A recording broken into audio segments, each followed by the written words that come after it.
Saya Johnsing.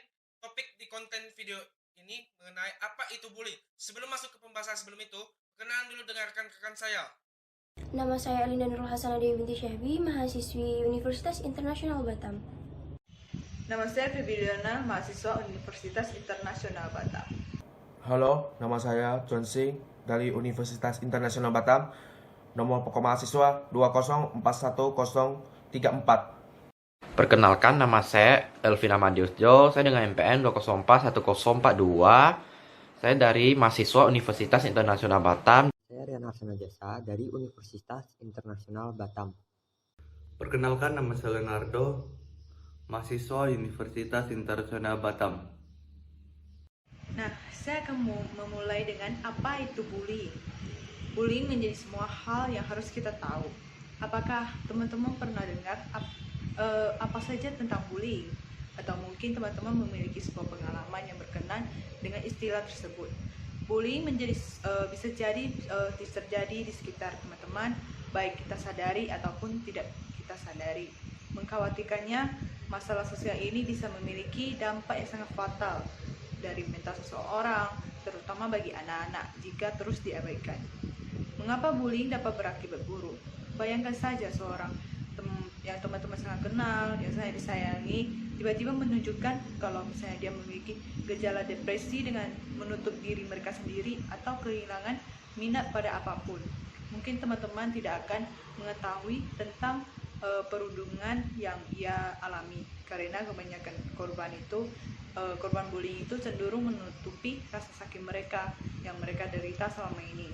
Namun luka yang mereka terima itu terus berbekas dalam waktu yang lama dan bahkan bisa saja mempengaruhi masa depan mereka sebagai seorang individu ataupun dalam skenario terburuk, bahkan dapat merenggut nyawa mereka.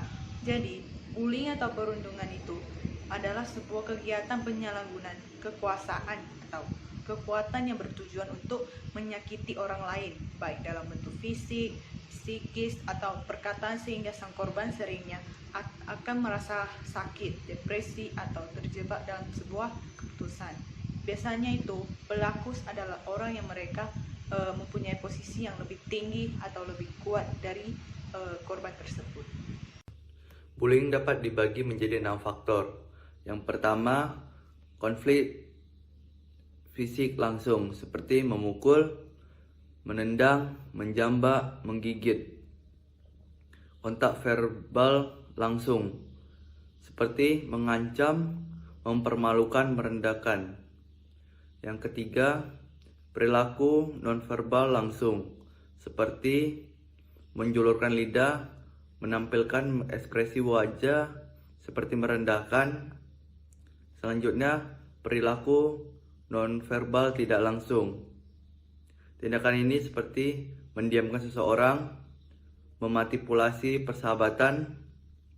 Yang keempat, cyberbullying, tindakan menyakiti orang lain dengan sarana media elektronik seperti merekam video atau mencaci maki melalui media massa. Yang terakhir, perilaku seksual, kadang tindakan pelecehan dikategorikan perilaku agresif, fisik, atau verbal. Terima kasih. Maka dari itu, banyak faktor yang memicu seseorang untuk melakukan bullying. Di antaranya adalah faktor kurangnya kepercayaan diri, sehingga sang pelaku ingin merasa lebih baik dengan cara merundung, yang pada akhirnya memberi mereka kepuasan yang bersifat sementara tanpa menyadari efek berkepanjangan pada korban. Yang kedua, dikarenakan kurangnya rasa empati. Dengan begitu, biasanya mereka akan mencari pembenaran jika ditanyakan. Namun, bagaimanapun tidak ada satupun alasan yang bisa membenarkan sebuah tindakan tidak terpuji seperti bullying. Kurangnya hati nurani adalah penyebab utamanya, alih-alih alasan lain yang mereka coba buat. Selanjutnya, karena mencari-cari perhatian, sang pelaku akan merasa hebat dengan menindas orang lain dan mendapatkan atensi dari banyak orang. Yang sebenarnya bisa jadi ada salah satu gangguan mental yang ia idap, seperti kecenderungan narsistik akut yang membuatnya ingin selalu dianggap atau diakui sebagai yang terhebat. Dan yang terakhir, dikarenakan oleh faktor pengaruh lingkungan yang buruk dan lainnya. Jika bullying begitu buruk dan hanya akan menyakiti orang lain, lantas mengapa banyak orang segala usia kerap melakukannya ya? Nah, boleh saja ya teman-teman menyampaikan pendapat mengenai pertanyaan tersebut dengan menulis tanggapan di kolom komentar. Selain faktor penyebab, beberapa cara semoga dapat membantu teman-teman ya untuk bisa terhindar dari bullying melalui solusi berikut, yaitu mengatasi bullying meliputi program pencegahan dan penanganan menggunakan intervensi pemulihan sosial ataupun rehabilitasi. Pencegahan dilakukan secara menyeluruh dan terpadu, dilakukan dari anak, keluarga, sekolah, dan masyarakat. Yang pertama, pencegahan melalui anak sebagai berikut, yaitu yang pertama, percaya diri. Kekuatan dalam kita adalah kepercayaan diri kita sendiri. Apabila kita tidak mempunyai rasa kepercayaan diri sehingga selalu merasa rendah, malu, bahkan membenci itu kita sendiri, maka orang lain juga akan mudah untuk merendahkan diri kita. Oleh sebab itu, kita harus mempercaya diri dan harus menunjukkan kepada orang lain bahwa kalian mencintai diri kalian sendiri, sehingga orang lain juga akan mencintai diri teman-teman. Yang kedua, berani melawan. Apabila kalian telah mengalami pembulian, kalian harus berani melawan, karena para pembuli akan merasa senang jika orang yang mereka bully terus diam, karena diamlah yang mereka ingin agar mereka tetap bisa terus membuli. Kalian harus bangkit dan berani melawan mereka secara verbal dengan mengatakan mereka bahwa apa yang mereka lakukan tidak akan membuat merasa menjadi lebih baik dari teman-teman. Yang ketiga, laporkan kepada pihak berwenang. Jika teman-teman mengalami bully di sekolah, maka teman-teman harus melaporkan kepada pihak seperti guru konseling, wali kelas, yang kepala sekolah.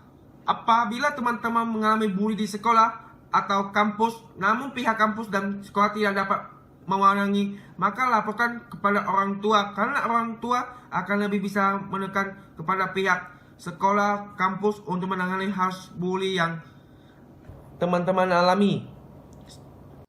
2. Pencegahan melalui keluarga dengan meningkatkan ketahanan keluarga dan memperkuat pola pengasuhan. Antara lain, yang pertama, menanamkan nilai-nilai keagamaan dan mengajarkan cinta kasih antar sesama.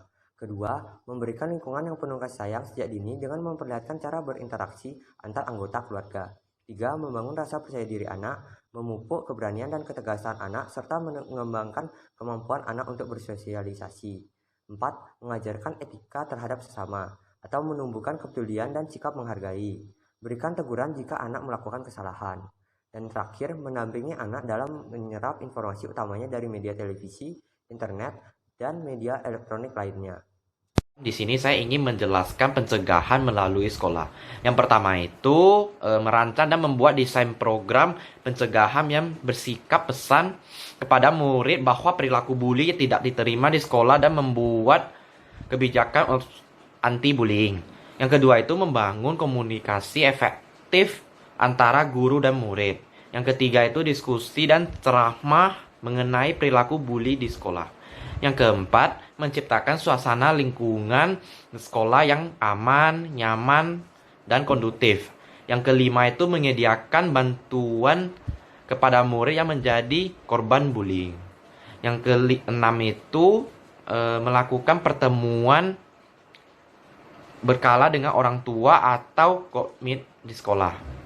Itu dia beberapa tips untuk menghindari dan mengatasi bully yang dapat teman-teman lakukan.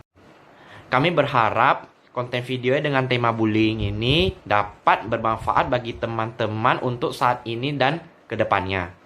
Kami juga berharap teman-teman dapat berargumen mengenai tanggapan terhadap konten kali ini di dalam kolom komentar. Terima kasih. Terima kasih. Terima kasih. Terima kasih. Sekian dan terima kasih. Sekian dan terima kasih.